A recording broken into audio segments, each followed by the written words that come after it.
ajudar crianças em situação de vulnerabilidade na comunidade onde ele vive. Então, vamos trabalhar juntos, indígenas e não indígenas, para ajudar essas crianças. Muito obrigada. Obrigada, Márcia Suzuki. Abraço na Racani, estamos morrendo de saudade de vocês. Voltem logo para o Brasil. Na sequência, nós vamos ouvir agora Paulo Tadeu, conselheiro do CONANDA, Conselho Nacional dos Direitos da Criança e do Adolescente. Ele também vai fazer a participação por videoconferência. Obrigada, Paulo, por ter aceitado o convite. Transmita um abraço a todos os membros do CONANDA e 10 minutos, podendo estender por mais 5 minutos. Vocês estão me ouvindo? Sim, estamos ouvindo bem, Paulo. Bom dia a todos e a todas, saudações. Peço licença aos meus ancestrais para poder ocupar esse espaço. Como foi dito aí, eu faço parte do CONANDA, sou jornalista, faço parte do Fórum Nacional dos Direitos da Criança e do Adolescente, estou representando a FENAGE, Federação Nacional dos Jornalistas, no CONANDA, faço parte da Rede de Proteção a Jornalistas e Comunicadores e integro recentemente o Conselho Deliberativo da ABI, da Associação Brasileira de Imprensa. Sou indígena, no contexto urbano, Macuxi, falo daqui do meu território, estado de Roraima. Agradecer o convite, agradecer à senadora Damares, agradecer ao presidente, senador Paim, pelo convite, e começar minha fala falando a respeito da vulnerabilidade. Não tem como nós discutirmos a questão da vulnerabilidade indígena de crianças sem a gente citar a terra. A terra em primeiro lugar. A terra enquanto ocupação. A terra enquanto espaço ancestral dos povos originários. E a luta da terra também é uma questão de vulnerabilidade. A gente combater a vulnerabilidade é demarcar as terras indígenas. Discutir também que questões relacionadas às questões climáticas e direitos humanos também têm a ver com vulnerabilidade. Negar a questão das questões climáticas e a destruição da natureza, não afetar com a mão do homem, também é vulnerabilidade, né? Passa pela questão da criança. E as ações, né, de políticas públicas voltadas a crianças e adolescentes, em razão de situação de vulnerabilidade, está contextualizada dentro desse processo.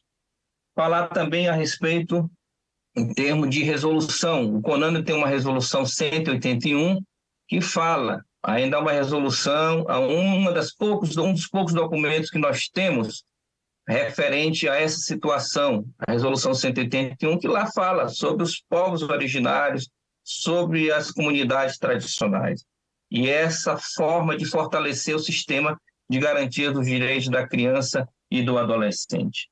Falar também a respeito que tudo isso, essa parte dos povos originários, remete à nossa ancestralidade anterior à colonização. Por isso usamos o termo povos originários, né?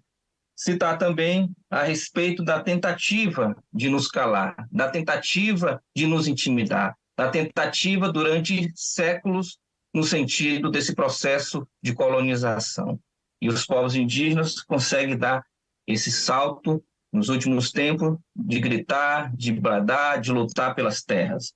Falar também a respeito de, quando nós falamos de ocupação de espaço, agradecer a criação do Ministério dos Povos Indígenas.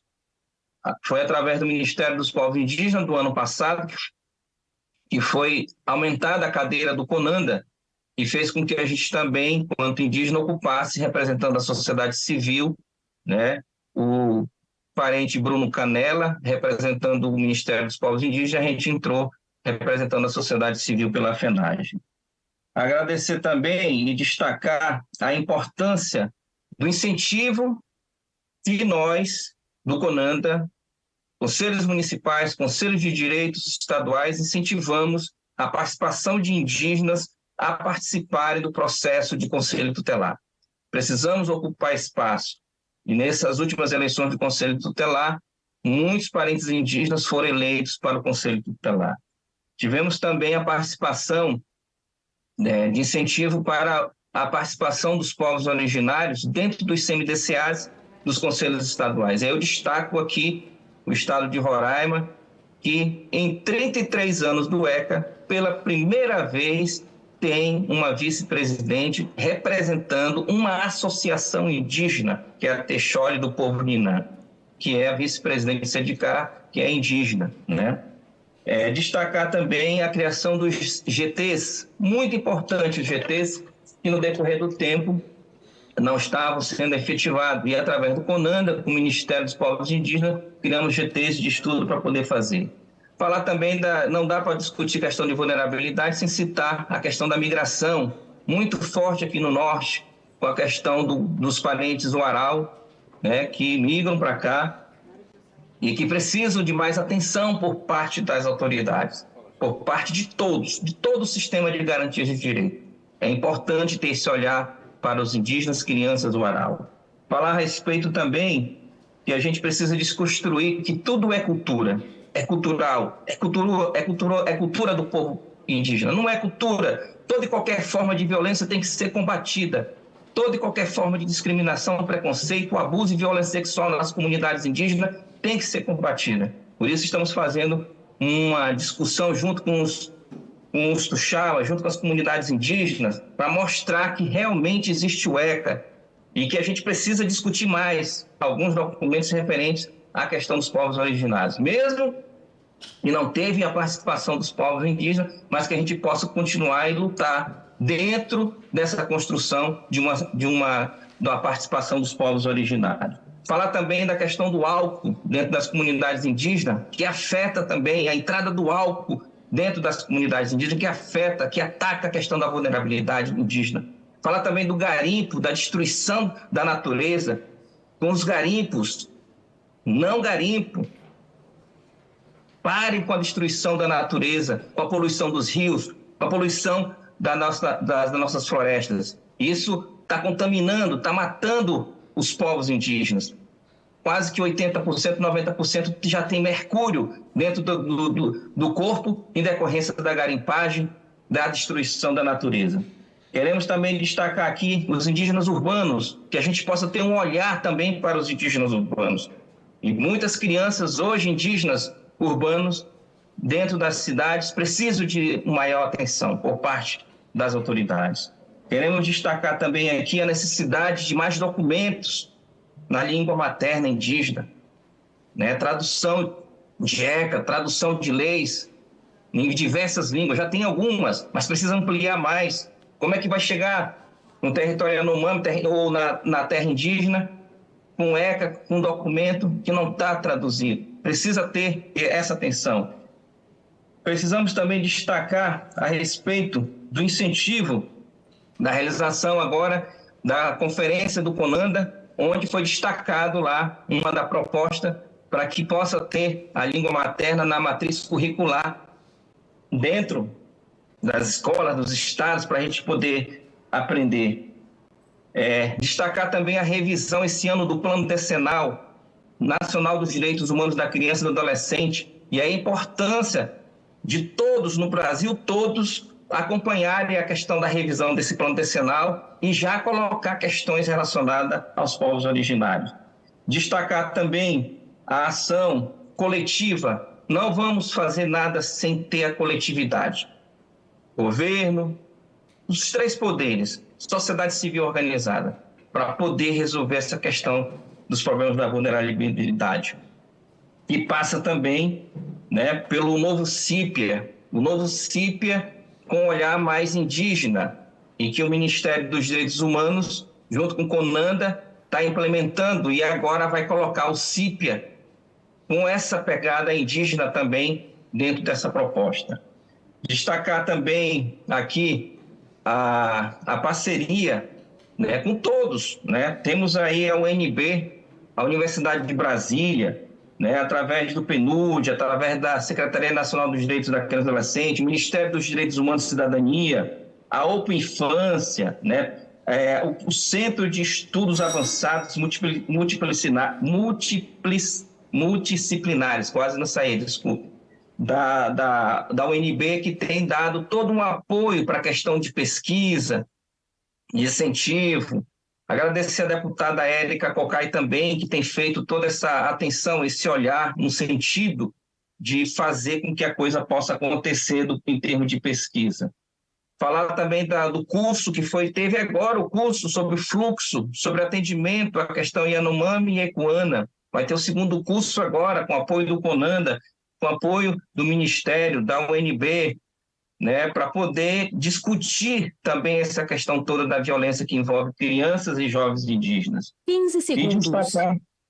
E destacar também essa questão toda relacionada à questão voltar à questão toda da terra. Muito importante, senhores e senhoras, pensar na questão da terra, de ocupação de território, o olhar para as terras, demarcação das terras, porque passa tudo pela questão toda da vulnerabilidade. Porque com as terras demarcadas, os parentes indígenas vão estar lá, cuidando do seu território, defendendo a sua terra, lutando pelo seu espaço que, de fato, de direito, é garantido por lei. Então, a gente gostaria de agradecer esse espaço. Nos colocamos à disposição enquanto Conselho Nacional dos Direitos da Criança e do Adolescente e acreditamos que realmente a unidade de todos com a sociedade civil organizada é fundamental para combater qualquer tipo de violência contra criança, adolescentes, jovens indígenas em todo o território nacional. Muito obrigado. Ô Paulo, muito obrigada pela sua contribuição. Você trouxe tantas sugestões que a gente vai ter que depois continuar essa conversa com você depois dessa audiência. Paulo, só me responde uma coisa. Quantos indígenas tem no CONANDA? São 2 cadeiras, um da sociedade civil e um do governo. Agora tem a paridade com o novo ministério. Só são 2 cadeiras? Nós estamos, senadora, com a participação do parente Bruno Canella como conselheiro representando o Ministério dos Povos Indígenas. E eu estou lá representando a FENAGE, que é a Federação Nacional dos Jornalistas, e eu me declaro indígena. Sim. Então, por isso, hoje nós temos 2 conselheiros indígenas. Muito pouco. Concorda comigo? Nós vamos ter que rever, inclusive, todos os conselhos, Paulo. Eu acho que a cadeira para os povos indígenas em todos os conselhos, isso dá para a gente pensar a nível de legislação. Muito obrigada, Paulo, pela participação. Você também trouxe a questão do Plano Nacional de Educação. Acho que assim que o plano chegar no Congresso Nacional, um grupo de trabalho só com relação à educação indígena tem que ser formado imediatamente, e eu quero conversar com você depois dessa audiência, a gente continuar o diálogo. Muito obrigado pela sua participação. Nós vamos continuar ainda com a participação em videoconferência de Renato Sanumá. Eu quero informar que Renato Sanumá não fala português, então a gente vai ter que ouvi-lo falar na língua e imediatamente vai ter um tradutor que é o Mimica. Mimica está ao lado dele. Mas antes de Renato começar, eu quero registrar a presença da nossa querida senadora Margarete Busetti. Ela é do Mato Grosso, é uma senadora extremamente atuante aqui, é uma mulher que tem aprovado muitos projetos de lei, e especialmente voltado à proteção da mulher e da criança. E aí, senadora, eu fiquei aqui pensando, enquanto o Paulo falava,